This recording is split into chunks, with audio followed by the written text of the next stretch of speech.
राष्ट्रवादीच्या बैठकीला धनंजय मुंडेंची हजेरी तर भुजबळांची दांडी। पक्षांतर्गत वाद वाढू नये यासाठी मुंडेंचं खातं अजितदादा स्वतःकडे ठेवणार, सूत्रांची माहिती।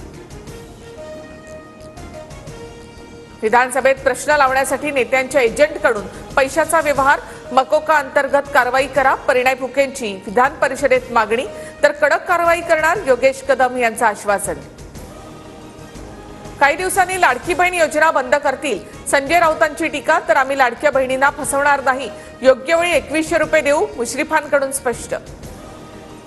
बुलढाण्यामध्ये पुरस्कार विजेत्या शेतकऱ्यांना मृत्यूला कवटाळलं, सुसाईड नोट लिहित शेतकरी कैलास नागरे यांची आत्महत्या, शेतकऱ्यांना खडकपूर्णा जलाशयातून पाणी मिळत नसल्याचा आरोप। विधान परिषदेसाठी राष्ट्रवादीमध्ये झिशान सिद्दीकींचं नाव आघाडीवर, पक्षातील वरिष्ठ नेत्यांची सिद्दीकींना संधी देण्याची इच्छा, मात्र काही नेत्यांचा विरोध, सूत्रांची माहिती।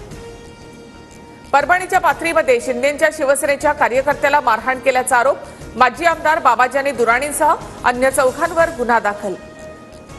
नंदुरबारमध्ये लाडकी बहीण योजनेचे पैसे काढण्यासाठी महिलांची गर्दी, पोस्ट ऑफिस समोर महिलांच्या रांगा, होळी निमित्तानं अकाउंटवर आलेले पैसे काढण्यासाठी महिलांची लगबग।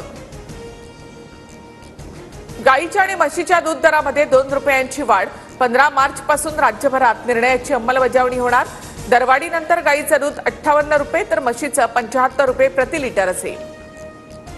इन्फोसिसचे संस्थापक नारायण मूर्तींच्या हस्ते फडणवीसांना पुरस्कार, द इंडस एंटरप्रेन्युअर्स मुंबईतर्फे मुख्यमंत्री फडणवीसांचा गौरव।